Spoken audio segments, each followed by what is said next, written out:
Достар, сәлем. Бүгінгі видеода біз топик 1-ге разбор жасайтын боламыз, яғни осы тестті тапсыру қанша неден тұрады, қанша сұрақтан тұрады, және қандай сұрақтар кездеседі.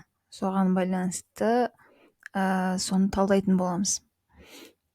Мұнда бірінші суретте топик 1-дегі деңгейлер мен балдар және қандай бөлім қанша уақытқа созылатындығы көрсетілген. Мұнда топик 1 дегенді қарайтын болсақ, 1 г және 2 г бар. Яғни топик 1-дің ішінде бірінші деңгейді және екінші деңгейді алуға болады. Бірінші деңгейді алу үшін сіздің балдарыңыз міне максималды балл 80 балға жету керек. Екінші деңгейді алғыларыңыз келсе 140 болу керек, ең жоғарғы балы. Ал мұнда бір ғана бөлім берілген, топик 2-ге қарағанда оңайырақ. Тітки бар. Тітки дегеніміз ол тыңдау деген сөз. Аудирование болады, сол аудированияны тыңдайсыздар. Екінші илки. Илки дегеніміз ол оқу. Reading, ағылшынша, яғни берілген тапсырма тексттарды оқып, сол бойынша талдау болады. Берілетін уақыт тыңдауға 40 минут беріледі, барлығы 30 сұрақ. Ал оқуға 60 минут беріледі, барлығы 40 сұрақ. Сонда барлығын қосқан кезде бар болғаны сіздерде 70 сұрақ болады. Жалпы балл 100-100-ден барлығы сонда 200 балл беріледі. Сонда 200-дің ішінен міне 80-ді алсаңыздар 1 г-қа өтесіздер, 140-ты алсаңыздар максимум 140-қа жетсе, 2 г-ті аласыздар. 140 деген балдан басталады 2 г. Келесі. Мұнда жауап парағы. Ең алдымен топик басталмас бұрын сіздерге қараушылар ережелерін түсіндіріп өтеді. Оңға солға қарауға болмайды, тест басталған кезде сөйлеуге болмайды, артық қимылдауға болмайды, тіпті судың өзін жерге түсіріп қоясыздар да, тек рұқсатпен ғана алуға болады барлығын. Партаның үстінде тек құжаттан басқа ештеңе тұрмау керек. Құжат және өздері беретін арнайы маркер болады, сонымен ғана белгілейсіздер. Мұқият тыңдап, басталған кезде қандай ережелерді айтады, сол ережелерді міндетті түрде сақтау керек. Ол сақталмайтын болса, олардың жазалары қатаң болады. Тіпті 2 жылға дейін ол топикті тапсыра алмай қалуы мүмкін. Сол себепті соған бас назар аудару керек, және ештеңеден қорықпай бар білгеніңізді тапсырып шығу керек. Мұнда жауап парағын береді сіздерге.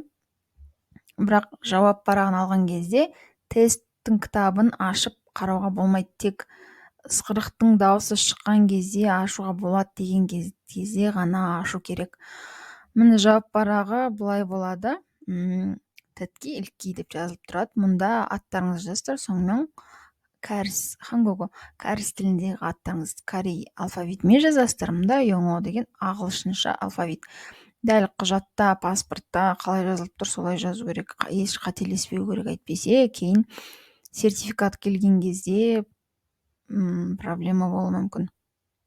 Сосын сомбоно дегеніміз мынау тіркелген нөмір.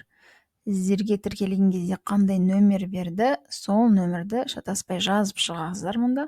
Сосын мысалы мұнда 011 деп тұрса, 0-ді, 1-ді, 1-ді сәйкесінше соларды маркермен nt-дағыда белгілеп шығасыздар. Мына ақ қоршаудың сыртына шығып кетпеу керек, бастысы сол. Мына жерге тиіспейді, ол жерлер өз белгіленіп тұрған. Ал мұнда міне 70 сұрақтың жауаптары 4 вариант болады. 4 варианттың біреуін белгілейсіздер, шатасып кетпей. Айта кететін уақыт қаншалықты бар болған сайын, мысалы илкиді жасап біттіңіздер ма, 31-ден жасап біткен кезде тез мұнда белгілеп тастау керек, әйтпесе ең соңында белгілеуге уақыт қалмай қалады. Ең маңыздысы мұн жаққа жауаптарыңызды түсіріп үлгеру. Өйткені осыны алып кетеді, олар осы бойынша балл қойылады. Сосын тағы бір айта кететін нәрсе, мына тест кітабы, мына тест кітабында мұнда хольсухюң, цаксухюң деп жазылып тұрады. Яғни тақсан, жұпсан деген әркімнің өзінің тіркелу қағазын берген кезде так және жұп деген мында жазылып тұрады, холь немесе чак. Соны бағана жауап парағында белгілеу керек. Оны да бақылаушылар айтады. Мұнда да тіркеу нөмірі мен аты жөніңізді корейше, ағылшынша жазып шығасыздар. Содан кейін ережелер тағы оқып шықсаңыздар болады. Мұнда берілген ережелер, міне біріншісі, берілген кітап, тест кітапшасын бастауға рұқсат берілмейінше ашуға болмайды. Және кітаптың сыртында міндетті түрде аты жөніңізді, тіркелу нөмірін жазу қажет, және жауап парағына да жазу керек.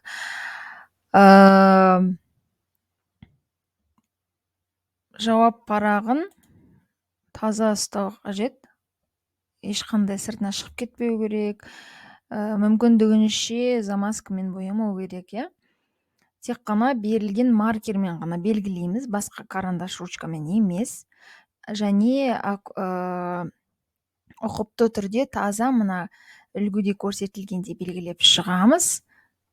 Және жауап беру барысында тыныш, ешқандай ережені бұзбай сөйлемей отыру керек. Сұрақтарыңыз болған жағдайда ғана бақылаушыға қолды көтеріп шақырасыздар. Осындай ережелер бар. Міне, 1-ден 30-ға дейін сұрақ тікей. Сіздерге аудированиені қосады. Басында аудированиені қосып отқан кезде диктордың дауысын мұқият тыңдап отыру керек. 1 рет немесе 2 рет оқылады деп алдын ала ескертеді. Егер 1 рет оқылатын болса, сіз оны тыңдап қана отырмай, мұнда сұрақта не жазылған, міндетті түрде осы сұраққа қарап отыру керек.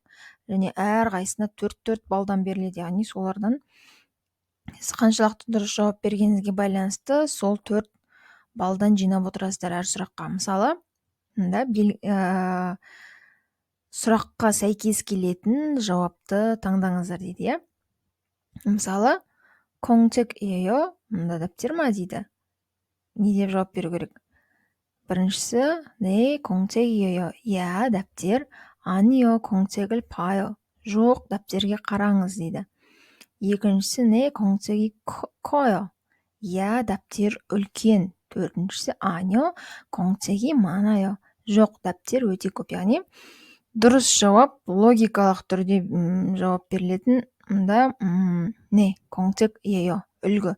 Пример ретінде берген, мұны ары қарай барлықтарын тура осылай орындайсыздар келесі сұрақтарды.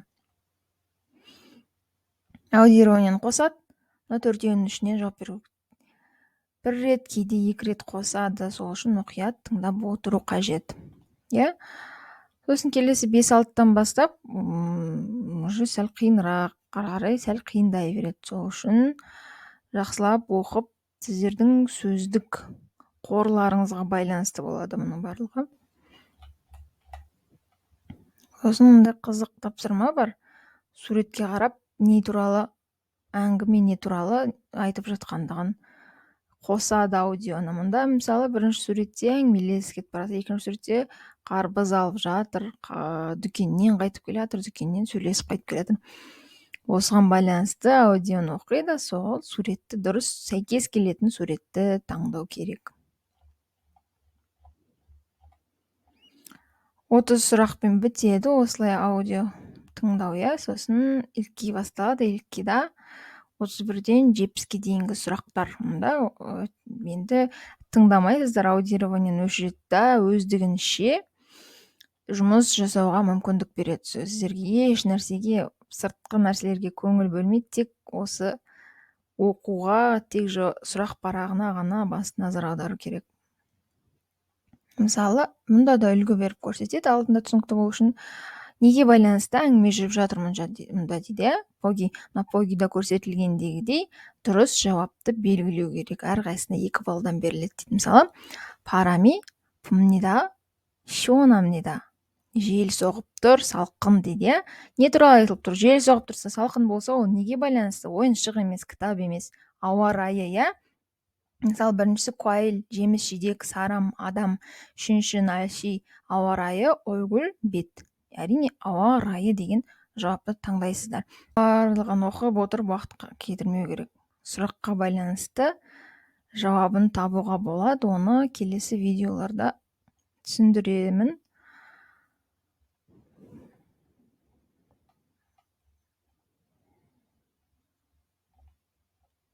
міне 63, 65 сосын 70-пен бітеді. Мәтін беріледі, мәтіндегі.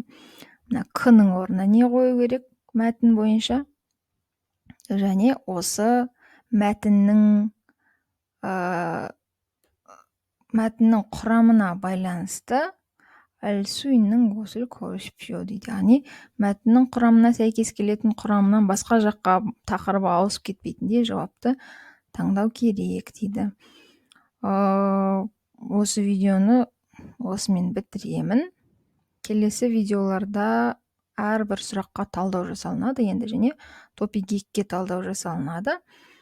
Тыңдағандарыңызға рахмет. Сіздерге кім тест тапсыратын болса, соларға сәттілік тілеймін.